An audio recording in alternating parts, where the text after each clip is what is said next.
Ngayong araw guys ay gagawa nga pala tayo ng paraan para mailabas ang ating mga alagang native na baboy.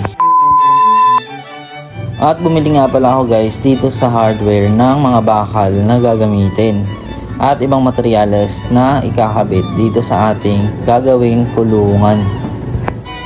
Gagamitin nga pala natin guys ay yung GI pipe na 3/4 tapos yung makapal na steel matting.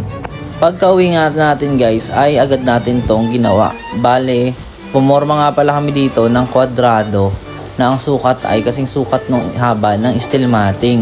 At ayun guys ay nakapagporma na kami ng isang kulungan na kwadrado. Bale, steel matting na lang ang gagawin natin guys. At inabot nga pala kami ng hapon dito.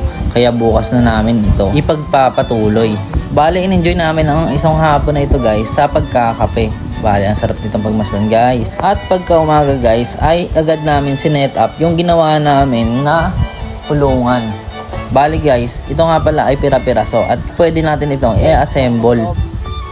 At pagkatapos namin i-assemble guys ay isa-isa naming binuhat ang mga baboy.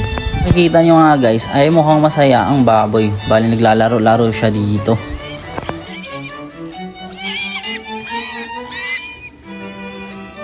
So ayun guys, kung gusto nyo bumili ng native na baboy, meron kami dito.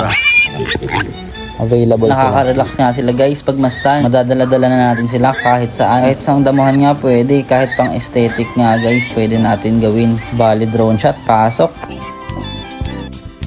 Everyone considered him the coward of the county.